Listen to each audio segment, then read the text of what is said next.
welcome to my new video. Today's video is going to be about going abroad, and I came up with the idea when I went through the comments on some of Pedro's videos. I think most of you know who Pedro is. He's my Spanish friend and I appear in some of his videos. People there ask what it is like to be on Erasmus and how we met. That's why I thought I'd give you some advantages and disadvantages on going abroad, and I'm going to give you my opinion in general. I have lived in New Zealand so far. I have lived there for 5 months and went to high school there, and also I have lived in Spain for 5 months as well and went to university there. Okay, let's start then. The first and the main reason for me to go abroad was to learn a new language. I really wanted to improve my English and improve my Spanish. Really, I think learning a language in another country is the best way to do it. You are surrounded by native speakers, and if you want to get in touch with them, or if you want to get on your own and be independent, you have to be able to speak the language. And that's a very good motivation to learn it. You go to a language class, learn something, and right afterwards you go to a restaurant, to a bar, or meet some people, and you can use what you've just learned. That's so cool. I think it's fascinating to be able to communicate with people from other countries in their own language.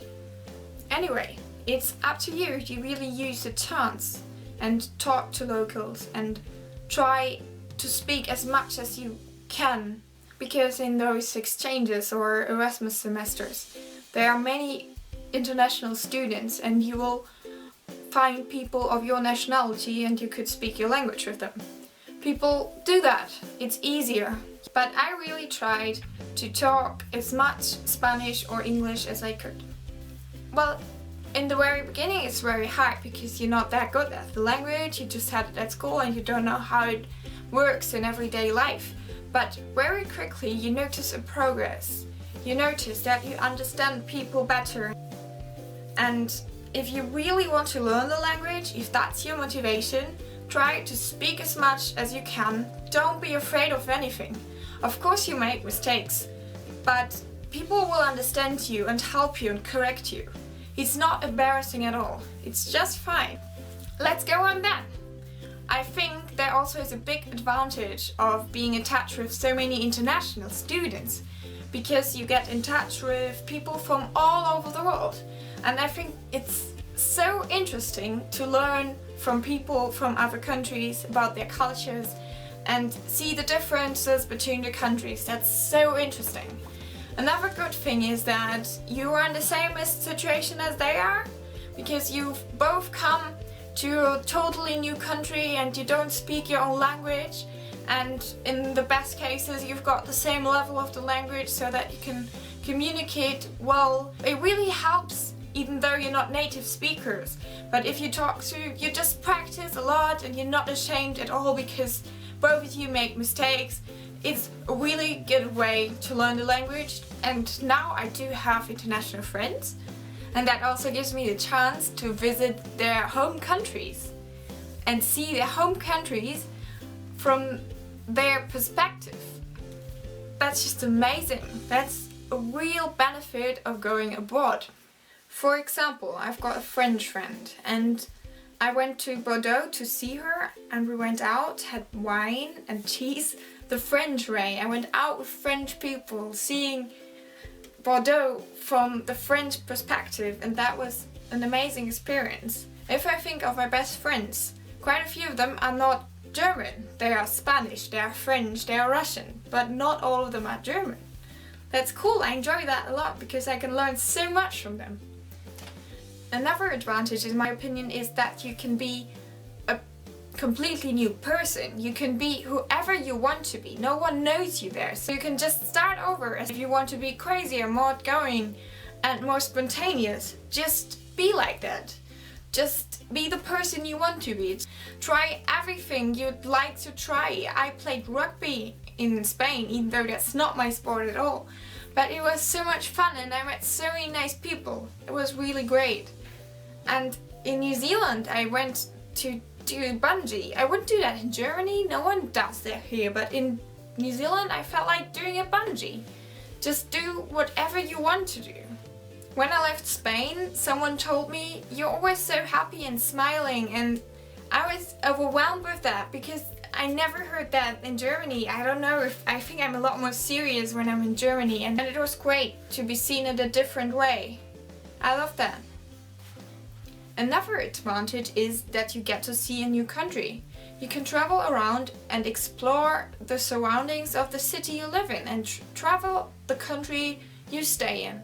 It's so cool because New Zealand, for example, is extremely beautiful. With all the nature, I was so impressed and overwhelmed and loved it so much. And also in Spain, I saw some places that are so different from German places, and it's a great experience. Another thing I really enjoyed about being abroad was that living there, you've got less responsibilities. Your club isn't there, you don't have responsibilities there. You are not in charge of so many things because you are new, and it's enough to cope with if you have to learn a language and if you want to get along, but you don't have a lot of responsibilities and appointments, weekly appointments like training sessions. Another thing I'd like to mention that shouldn't be your first and main reason to go, but should be mentioned anyway, is that it does look good on your CV. At least in Germany, people expect you to have been abroad and to have lived in another country when you start working for them. So, I think that are all advantages I can think of. Now I'm going to give you some disadvantages that should be taken into account as well. It's like that you are going away from your hometown and you're leaving it, but life there goes on. You're missing a part of it.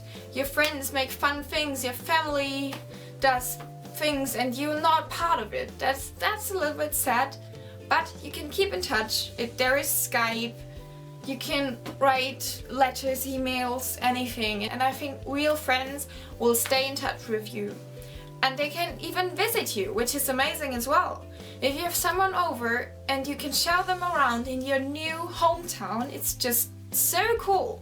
When my parents were over in Spain, they were so proud of me when they saw how I could speak Spanish and that I got on in Spain. Well, one more thing. You tend to put on weight. That's because you eat out a lot and you do less sports. But in both cases, after New Zealand and after Spain, I lost the weight. That was like 5 to 7 kgs.